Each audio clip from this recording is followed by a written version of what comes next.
പൊതുവിൽ NRI ക്ലയൻസിനൊരു ചിന്തയുണ്ട്. എങ്ങനെയെന്ന് വെച്ച് കഴിഞ്ഞാൽ നമ്മൾ ഇന്ത്യയിൽ നിന്ന് താമസം പുറത്തോട്ടാക്കി കഴിഞ്ഞാൽ വേറൊരു രാജ്യത്തേക്ക് ഫോറിൻ കൺട്രീസിൽ റിസൈഡ് ചെയ്ത് കഴിഞ്ഞാൽ ഇന്ത്യയുടെ ലോയിൽ നിന്നൊക്കെ പുറത്തായി കഴിഞ്ഞു, അല്ലെങ്കിൽ നമുക്ക് നാട്ടിൽ കേസ് ഫയൽ ചെയ്യാൻ പറ്റത്തില്ലേ എന്നൊക്കെ പറഞ്ഞിട്ട് എനിക്ക് കോൾസ് വരാറുണ്ട്.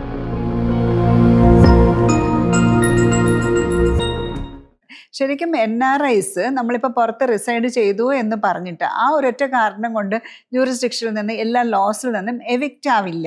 അവർക്കിപ്പോൾ family marital dispute, even divorce, maintenance, അല്ലെങ്കിൽ ഈവൻ ഡൊമസ്റ്റിക് വയലൻസ് ആക്ട്. പക്ഷേ ഡൊമസ്റ്റിക് വയലൻസ് ആക്ട് അല്ലെങ്കിൽ ക്രൈം എടുക്കണമെങ്കിൽ ആ ഇൻസിഡൻറ്റ് നടന്നത് ഇവിടെ ആയിരിക്കണം എന്നല്ലാതെ ഇപ്പോൾ ഒരു ഡിവോഴ്സ് കേസ് നടത്തണമെങ്കിൽ ഡെഫിനറ്റ് ആയിട്ട് NRIs നാട്ടിൽ നടത്താൻ പറ്റും. ആകെ ഒരേ ഒരു പ്രോബ്ലം ഉള്ളതെന്ന് വെച്ച് കഴിഞ്ഞാൽ അവർക്ക് നാട്ടിൽ ആരെയെങ്കിലും പവർ ഓഫ് അറ്റോർണി കൊടുത്തിട്ട് വരണം. അല്ലെങ്കിൽ അവർ ഓരോ പോസ്റ്റിങ്ങിലും അല്ലെങ്കിൽ ഫയലിങ്ങിന് നാട്ടിൽ വരേണ്ടി വരും.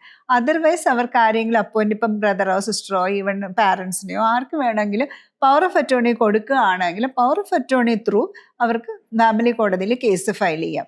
എന്നിട്ട് കൗൺസിലിംഗ് അല്ലെങ്കിൽ ഏതെങ്കിലും മീഡിയേഷനോ അല്ലെങ്കിൽ ട്രയൽ ടൈമിലോ വിർച്വലി അവർക്ക് കോടതിയിൽ ഹാജരാവാം.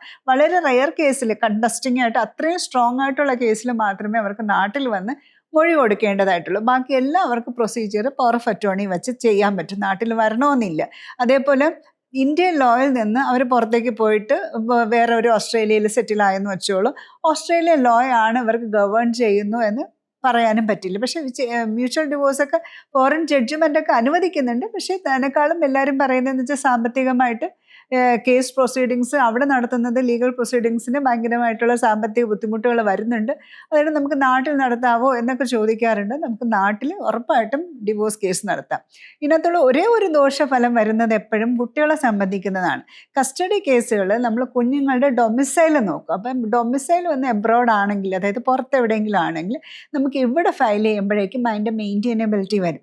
ഇവിടെ ഇല്ലാത്തൊരു കുട്ടിക്ക് വേണ്ടിയിട്ട്, അതായത് കസ്റ്റഡി ആപ്ലിക്കേഷൻ്റെ സമയത്ത് മാത്രമേ ആ ചില സമയത്ത് വരും. അതും ഡിപ്പെൻസ് ആണ്. കുട്ടി ഫോറിനായി അത് കാരണം ഇവിടെ എൻ്റർടൈൻ ചെയ്യാൻ പറ്റില്ല എന്നല്ല, എപ്പോഴും വെൽഫെയർ ഓഫ് ദ ചൈൽഡിൻ്റെ സിറ്റുവേഷൻസ്, ഫാദറിൻ്റെയും മദറിൻ്റെയും അവരുടെ സ്റ്റാറ്റസ്, ആരാണ് എന്താണെന്നുള്ള ഫാക്ട്സിനെയും കുറിച്ച് ഡിപ്പെൻഡ് ചെയ്തിരിക്കും. പക്ഷേ എപ്പോഴും ഡൊമിസൈൽ ഓഫ് ദ ചൈൽഡ് എന്ന് പറയുന്നത് ഒരു ലീഗൽ ഇമ്പോർട്ടൻസ് ജൂറിസ്ഡിക്ഷൻ വെച്ച് നോക്കും. അത് ജൂറിസ്ഡിക്ഷൻ എന്ന് വെച്ചാൽ അധികാരപരിധി വെച്ച് നോക്കുമ്പോഴേക്കും നമ്മളെ കോടതികൾ നോക്കാറുണ്ട്. പിന്നെ NRI ക്ലയൻസിന് ഏറ്റവും ബെനിഫിറ്റ് ആയിട്ടുള്ള ഒരു കാര്യം എന്ന് വെച്ച് കഴിഞ്ഞാൽ നാട്ടിൽ വരാതെ തന്നെ അവർക്ക് കേസ് നടത്താം എന്നുള്ളതാണ്.